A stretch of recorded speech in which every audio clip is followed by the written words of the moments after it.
it's me. That pocket secretary in Hong Kong. It went live a few seconds ago, just long enough to shoot out a message. You intercepted it? Yeah, but it's cryptic. Looks like meeting in session. Proceed with delivery. Key 2202.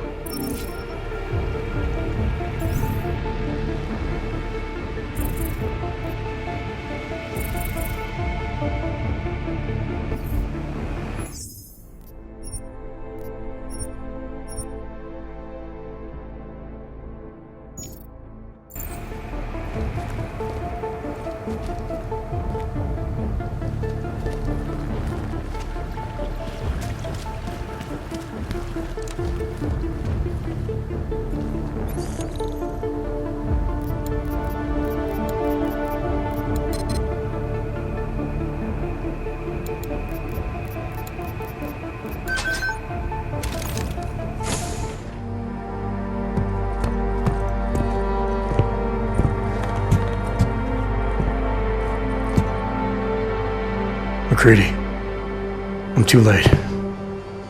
They're all dead.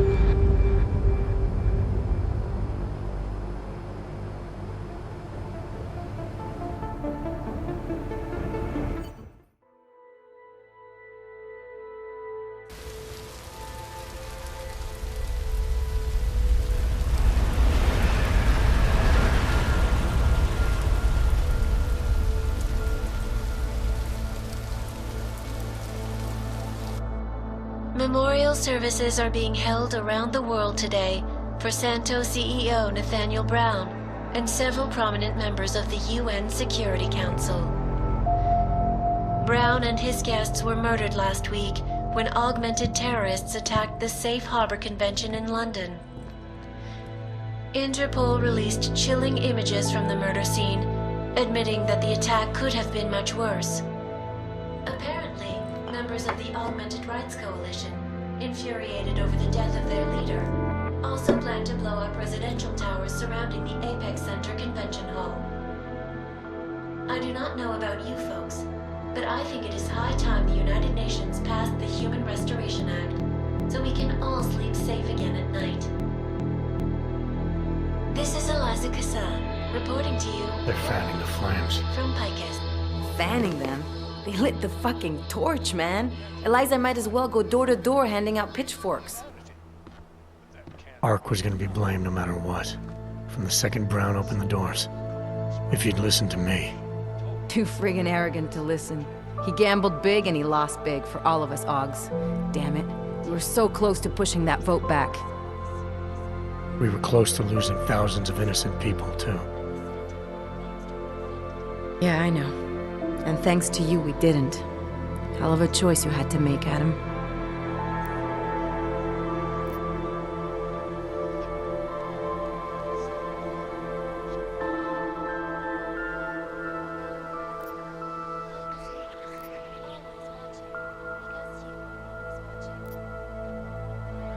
If I could have saved them all, I would have.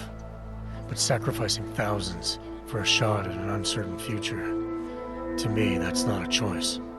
It might have been our best shot at that future. Now we'll have to find a new one. Listen, you know I'm on your side. I'm just pissed because Janus texted me last night. Told me the Human Restoration Act has already passed. They're just waiting for Picus to stir up the mob some more before officially announcing it. Janus knows that for a fact? Yeah. So they got what they wanted. I'm sure they're feeling pretty good right about now. But this bullshit act, the segregation, the violence, is just gonna make everything worse. I know. The task force is gonna be busy. You're not planning to go back to them, are you? Wasn't aware I'd left. But you did your time, man. You already proved that outfit is corrupt. Why stay?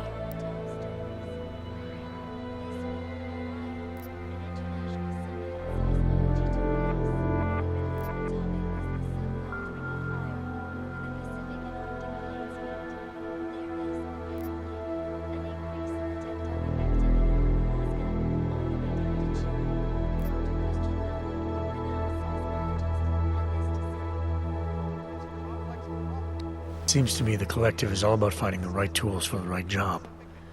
TF-29 has resources we don't. You may be able to pull off playing double agent, Adam, but the more you lie to people, the harder it's gonna get. At least you won't have Miller breathing down your neck. Miller was a good cop following bad orders, and he paid for it. He wasn't corrupt. You say so. Can't say I like this, Adam, but you're the one taking the biggest risk. I'll fill Janus in. He's been looking for an angle to get us closer to Manderley and Page. I'm sure I can find one for him. But when you speak to him, tell him this too. If we're going all the way on this, we need everyone on board, including Janus. I think it's high time we met the man behind the mask, Alex. Don't you?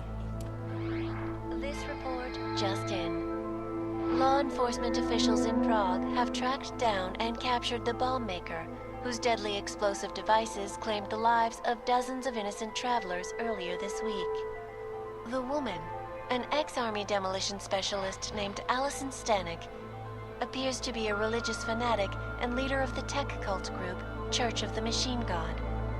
Police arrested her and several of her followers inside the cult's headquarters, following an extensive investigation.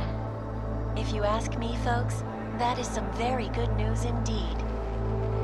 A coroner's report released in Prague today offers shocking new insight into the death of Dr. Talis Rucker, former leader of the Augmented Rights Coalition. Apparently, the primary cause of the doctor's death was the exceedingly high level of alcohol found in his system. No other toxins were present, nor were there signs of any suspicious activity. Sources close to Rucker tell me he had been struggling with alcoholism ever since becoming a public figure. I am sure I do not need to remind you folks that the organization he founded, the Augmented Rights Coalition, has been linked to last week's horrifying terror attack in London. It seems not so long ago that Dr. Talis Rucker was on this very program, trying to convince all of us that his Augmented Rights Coalition was a non-violent organization. Today, of course, we are all a little bit wiser. It did not take long for ARC to reveal its true colors once Dr. Rucker was dead. Since last week's attack, the United Nations has officially labeled ARC a terrorist organization. As we speak, brave state police officers in the Czech Republic are raiding ARC-controlled compounds inside the Udalek complex. Here is an example of the defiance they are encountering. This is where you have it all wrong. Wrong! ARC was framed. You people, you don't see, you don't realize that Viktor Marchenko was not ARC. He was trying to kill ARC, kill the cause. But he has failed. We are strong, we are innocent, and we will not be used as pawns by rich, scared men who want to make us less than human. I am sorry, young man, but methinks thou doth protest too much. The Diwali criminal organization is under intense scrutiny this evening for their role in the London attack. Evidence uncovered by Interpol indicates that high-ranking members of the chapter in Prague supplied weapons and logistical support to ARC terrorists. Among those being sought for questioning is Radic Nikoladze, leader of the Diwali's Prague chapter. Sources close to the man tell me, however, that Nikoladze has gone off the grid, and it is unlikely he will ever be found. An indication of guilt, perhaps? Join the online discussion and let us know what you think. News out of Paris today, where a sharp rise in illegal underground publications may have links to a prison escape recently orchestrated in Prague. Last week, Czech state police were holding members of the underground news group Samizdat on charges of disturbing the peace, human trafficking, and media terrorism. The radicals escaped their holding cell, however, and are believed to have subsequently made their way deeper into Western Europe. Shortly after their escape, a radical publication called Silhouette began appearing throughout France. Has Samizdat rebranded itself as Silhouette? I am sure you will agree with me on this one, folks. No matter what name these people go by, there is nothing more dangerous than the spread of false news. Turning our attention now to a more colorful story. A recent incident inside an illegal underground drug laboratory has led authorities to the heart of Prague's Neon operation. According to sources familiar with the new drug, the dangers of Neon had more to do with illegal distribution methods and criminal ties than with consuming the drug itself. Make no mistake, folks. Neon is illegal, and the dismantling of this laboratory is good news for everyone. However, some government officials have hinted to me that the drug may have therapeutic benefits, and if so, a government-approved version of Neon could be made available to the public eventually. Further testing will be required, of course, so only time will tell.